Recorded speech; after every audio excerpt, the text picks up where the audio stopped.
itu saya persilakan yang pertama kepada Mas Pristianto untuk memberikan paparan kepada kita semuanya tentang seperti apa kebijakan Kementerian Koperasi di dalam penerapan Baitul Mal di Koperasi Syariah. Waktunya 15 menit, Mas, maksimal. Ya, kita mulai dari regulasi ya Pak ya. Jadi sebenarnya dulu itu tahun 2010 kita mulai menyadari ya bahwa waktu itu masih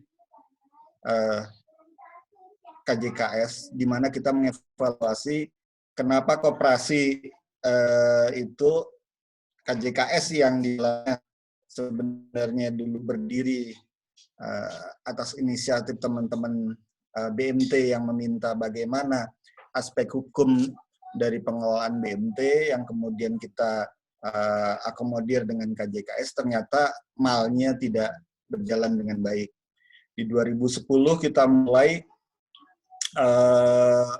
menjalin kerjasama dengan Dompet Duafa dan Baitul Mal Muamalat, yang intinya bagaimana sebenarnya membuat jejaring dan kesempatan legalitas operasional dari BMT untuk mengelola. Nah, ini berlangsung cukup lama dan akhirnya 2016 kita mengeluarkan Permen 11 2015 yang mengakomodir adanya Baitul Mal di KSPPS dan ini juga didahului dengan MO ya tahun 2012 dan 2019 akhirnya 2012 itu dengan di sini enggak di 2012 itu dengan DD 2011 12 11 ya 12 atau 13 kemudian dengan beberapa yang ada. Yang paling mendasar sebenarnya ketika kita masuk pada usahaan Baitul Mal, hambatannya ada di undang-undang karena keberadaan koperasi memang kan bagi yang memungkinkan untuk sebagai lembaga amil. Nah, ini untuk di LAS ya, di amil. Kemudian kalau di bagian nazir kita sudah mengakomodir keabsahan koperasi sebagai nazir mulai di 2013. Di 2013 kita sudah MOU dengan Badan Indonesia dan sampai sekarang itu sudah ada 300-an koperasi sebagai nazir wakaf uang. Nah, kalau kedudukan saat ini melalui Permen 11 2017, kedudukan Baitul Mal itu wajib bagi KSPPS. Jadi ada ketika definisi KSPPS USPS adalah koperasi yang melaksanakan kegiatan usaha berdasarkan prinsip syariah, ya, usaha simpan pinjam dan pembiayaan syariah berdasarkan prinsip syariah, termasuk pengelolaan jiswaf. Jadi kita mewajibkan koperasi simpan pinjam atau unit simpan pinjam itu untuk mengelola Baitul Mal. Apa latar belakangnya? Sebenarnya ketika kita melihat konsep tujuan koperasi adalah kesejahteraan anggota dan masyarakat, dan juga tujuan koperasi ya dalam hal ini ekonomi syariah adalah bagaimana kesejahteraan umat, maka keberadaan Baitul Mal ya pemikirannya adalah wajib bagi KSPPS dan USPS Koperasi. Nah, kegiatan Baitul di koperasi simpan pinjam pada dasarnya adalah pemberdayaan sosial. Bagaimana pendayagunaan zakat, infak, sedekah dan wakaf itu memberikan kehidupan ya. Dalam hal ini bagaimana dia menjadi kail ya bagi kehidupan masyarakat miskin utamanya, kemudian dia sebagai penghidupan, dan juga di dalamnya bisa digunakan untuk investasi sosial dan investasi bisnis syariah. Nah, secara umum keberadaan Baitul Mal dan Baitul Tamwil dalam pengelolaan atau pemberdayaan anggota dan masyarakat itu kita desainnya adalah sinergi antara Baitul Mal dan Baitul Tamwil. Ya, yang kuning itu adalah Baitul Mal, kemudian yang biru adalah Baitul Tamwil, dan yang merah adalah anggota atau masyarakat, di mana kita mengembangkan anggota atau calon anggota dari fakir miskin menjadi pelaku usaha mikro dan terus berlanjut sampai wirausaha teladan. Nah, di sini kita melihat peran Baitul Mal semenjak awal adalah perkuatan sosial atau pemberdayaan sosial. Nah, kemudian setelah itu masuk pada pemberdayaan ekonomi dan pengembangan usaha, peran Baitul Mal adalah kita sosial. Nah, sedangkan Baitul Tamwil nanti bagaimana pendekatan finansial dan ekonomi kapital. Nah, terkait pendayagunaan Jiswaf ini di situasi COVID-19 saat ini sangat penting ya, di mana program dan kegiatan pemerintah serta masyarakat ini dirasakan belum memadai dibandingkan kebutuhannya. Saat ini pemerintah sudah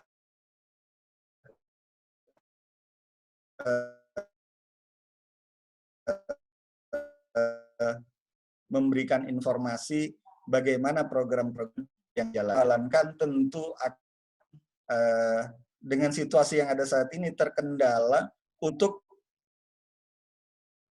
kecepatan aksesnya. Sedangkan situasi di masyarakat membutuhkan kecepatan akses. Sehingga alternatif pendekatan lokal bagi untuk koperasi ataupun masyarakat secara mandiri membantu dirinya sendiri ini sangat penting ya.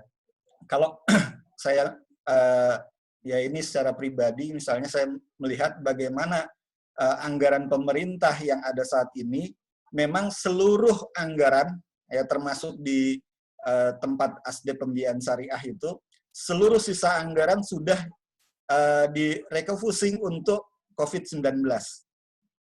Jadi setelah COVID ini sudah tidak ada lagi kegiatan yang menggunakan anggaran pemerintah kecuali penanganan COVID-19.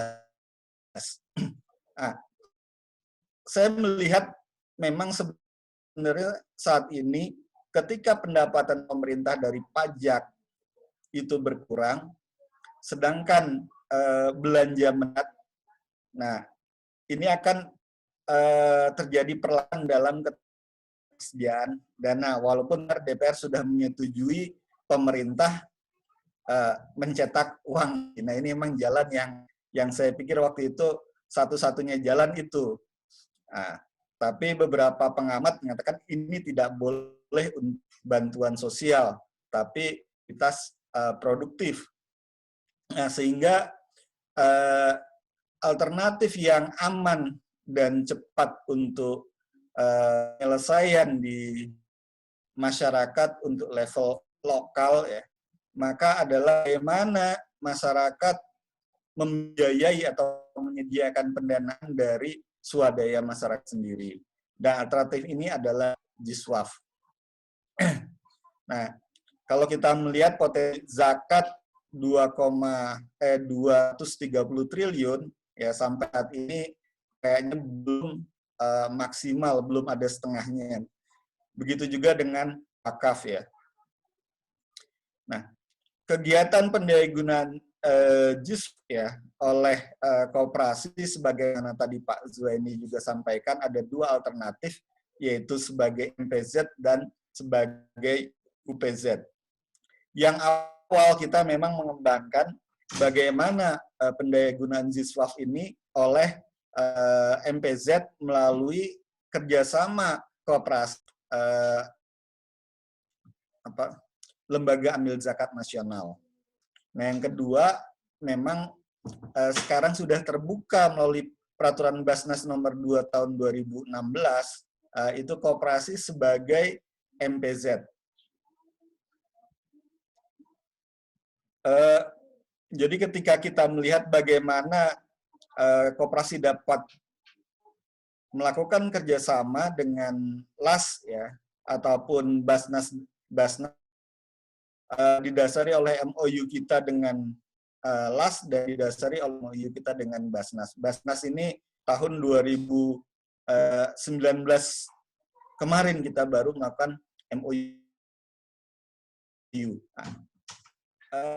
Memang saat ini ingat saya di MPZ ya, mitra pengelola zakat dari Lasnas terutama adalah DD dan BMM sudah dulu seingat saya DD itu sudah 214 dan dari BMM itu 87. Nah, namun beberapa daerah juga terdapat kerjasama antara koperasi dengan Basnas daerah. Nah, juga selain kerjasama langsung dengan koperasi, juga kerjasama dengan sekunder, ya sekunder nasional atau SAR. Nah, melalui pendayagunaan Jiswaf ini, koperasi diharapkan mempunyai payung hukum ya sebagai UPZ ataupun sebagai MPZ ataupun UPZ Basnas ya kalau MPZ Lasnas, di mana payung hukum akan lebih jelas kalau sebagai MPZ itu memang kita menjadi jenisnya dari LAS ya, jadi ada MOU yang opsionalnya MPZ itu diperoleh dari Lasnas tersebut. UPZ ini memperoleh legalitas dari Basnas. Nah ini kalau tadi MPZ lebih pada perikatan perdata ya antara Lasnas dengan koperasi. Nah sedangkan UPZ ini aturan perundangan yang mengatur, dan terakhir itu dengan keluarnya peraturan Basnas 02 memungkinkan kopi karena sebelumnya UPZ hanya menghimpun ya, sebagai unit pengumpul zakat, sedangkan koperasi menginginkan sebagai pengelola, sehingga saat ini sudah diperoleh kekuatan hukum sebagai juga pengelola. Walaupun ada perbedaan di mana masing-masing LAS juga berbeda. Saat ini ketika kita bergabung dengan UPZ, perbandingannya 70% dikelola langsung oleh koperasi, 30% diserahkan Basnas, dan mendapatkan hak amil tetap 12,5% dari 70%, dan Basnas nanti mengambil 12,5% juga dari 30%. Pak Wes, mohon maaf, tinggal 3 menit lagi. Ya. Nah ini.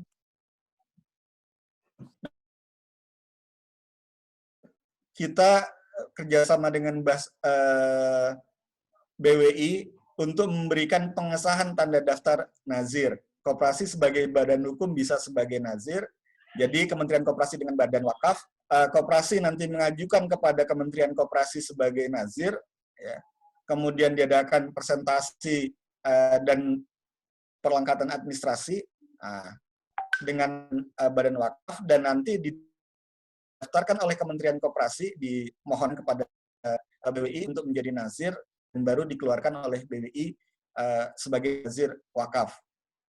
Koperasi pengajuannya saat ini masih melalui Kementerian Koperasi. Nah, hal yang paling mendasar ketika saat ini sebenarnya pengakuan akuntansi wakaf kita masih, walaupun sudah keluar PSAK 112 tentang wakaf, namun memang perdebatannya apakah aset wakaf itu dimasukkan sebagai aset kelolaan koperasi atau tidak. Tapi kalau dari aturan yang masih diberlakukan oleh kita, ini masih diakui neraca sebagai kewajiban jangka panjang untuk wakaf dan kewajiban jangka pendek untuk zakat. Jadi pengelolaan ini akan memperkuat aset kelolaan di koperasi. Wakaf uang itu bisa jadi modal abadi, ya, tapi kewajiban jangka panjang yang dikelola dan bisa dirubah dan diambil oleh anggota atau pengurus. Aset ini ketika dalam kondisi pilot, ya, koperasi bubar atau apa, atau mati, itu tetap menjadi milik umat dan dialihkan kepada KSPPS, USPS Koperasi BNT lainnya melalui BI. Nah, ini keuntungan yang diperoleh dengan sendirinya pengelolaan zakat ini menjadi satu, ya, apa nyebutnya, akses, ya, bagi pemberian pendanaan untuk melakukan pemberdayaan masyarakat, ya. Kemudian memperkuat struktur permodalan, dalam hal ini karena di koperasi penyebutan modal itu secara umum, ya, nggak hanya equity. Kemudian harta ini akan terus tetap dan tumbuh, walaupun kita melihat semoga pengurusnya memang amanah, ya. Demikian, terima kasih dari saya. Mungkin lebih lanjut, lebih pada diskusi, Pak. Ya, Baik, wassalamualaikum terima kasih warahmatullahi banyak. wabarakatuh. Waalaikumsalam warahmatullahi wabarakatuh. Terima kasih Mas Pristianto. Alhamdulillah, sahabat-sahabat sekalian, kita sudah mendapatkan masukan tentang kebijakan dari Permenkop melalui Permenkop nomor 11 tahun 2017 itu sudah dimungkinkan koperasi mengelola dana baitul mal atau mengelola dana siswa zakat, sedekah dan wakaf. Sebagai contoh hukumnya, tidak ada peraturan dari Basnas nomor di mana yang tadinya di koperasi itu hanya sebagai UPZ, unit pengumpul zakat. Nah, ini sudah bisa dimungkinkan untuk menjadi MPZ, mitra pengelola zakat, mengumpul dan mendayagunakannya, menyalurkannya. Kemudian juga tadi skema juga disampaikan, skema di dalam pengelolaan zakat dan skema di dalam pengelolaan wakaf. Kemudian akuntansi tadi kedudukannya adalah sebagai kewajiban jangka pendek untuk zakat dan kewajiban jangka panjang untuk wakaf.